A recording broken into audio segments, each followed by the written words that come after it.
This is a Total Healing audiobook. Please be sure to like, comment, and subscribe.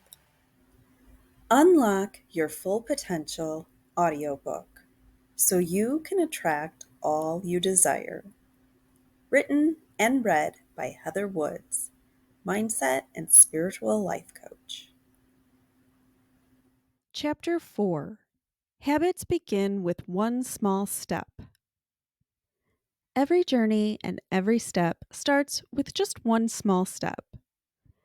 People often think that change has to be huge and monumental.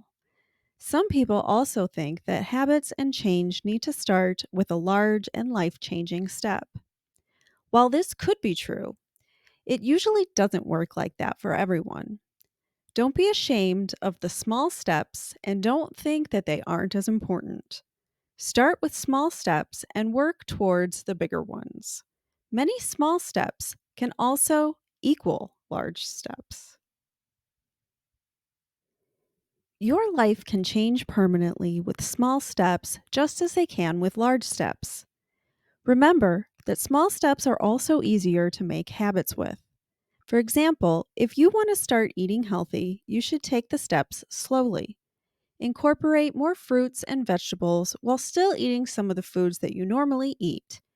If you throw away all the diet staples you're used to and try to only eat healthy, you might find that this diet and habit aren't sustainable. The same thing goes for reading, journaling, and making new life routines. You might find some comfort in your old routines and habits, and that's okay. You can still incorporate new habits into your old routine instead of overhauling everything all at once. Make sure to always reward yourself when it comes to making and forming new habits. Rewarding yourself might seem silly at the beginning, but you are your biggest supporter during this time of change. The rewards can be small or large. Just always make sure that you are giving yourself space and time to accept the rewards. Giving yourself rewards will also ensure that you can make an immediate practice of the habit because you have something to look forward to. Try to make your new habits easy and within reach instead of overwhelming yourself with huge changes. For example, if you want to spend more time exercising, you might want to consider spending time exercising at home for only 20 minutes a day before hitting up the gym for hours at a time. If you go too far too quickly, you will find yourself overworked and not ready to take on a challenge. Don't underestimate how much a small habit can make a difference. The best way to form new habits is to think about the habits you need to uncover your potential.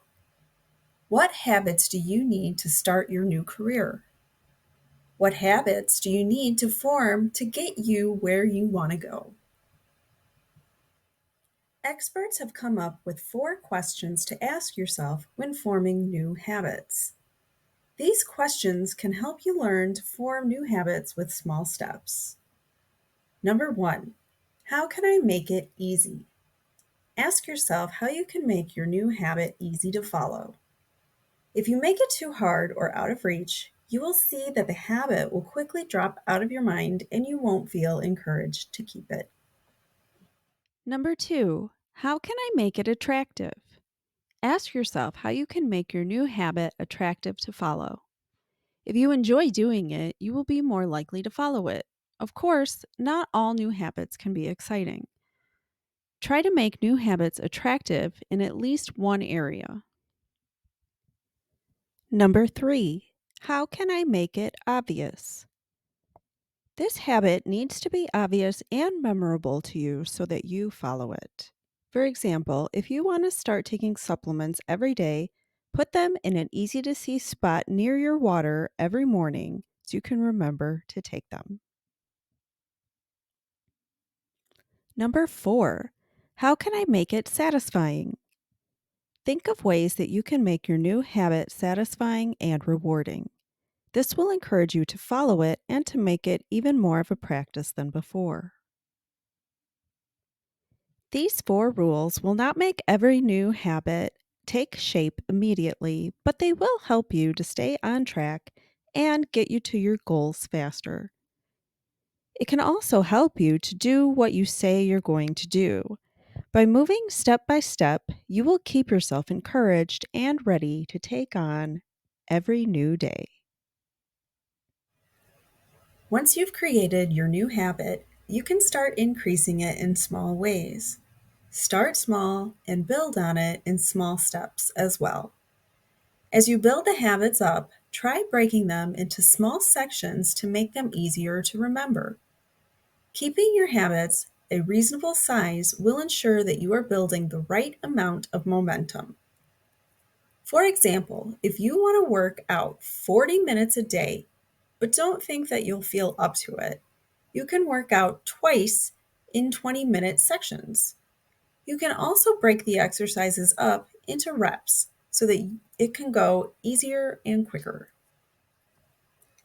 Don't be hard on yourself if you slip up. If you lose control, you are fully capable of putting yourself back on track. Just make sure that you put yourself back on your feet as soon as possible. The longer you wait, the harder it will be to get back on track. And remember that making a plan for failure doesn't mean you are anticipating and expecting failure. It just means that you are prepared for it, and there is nothing wrong with ensuring that you are prepared and ready. Make a list of situations or emergencies that could potentially pull you off track. Knowing the situations that could distract you will help you better prepare for your future. Remember that it's more important to be patient and consistent than it is to be perfect. Don't strive for perfectionism because you will never get there. Just stay consistent in your habits. Finally, make sure you are sticking to your pace and plan.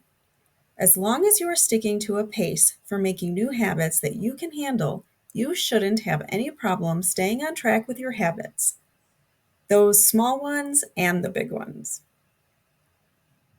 Be sure to join me next time for Chapter 5, where I will give you tips to let go of past pain and past experiences that are holding you back from living your full potential. Thank you so much for watching.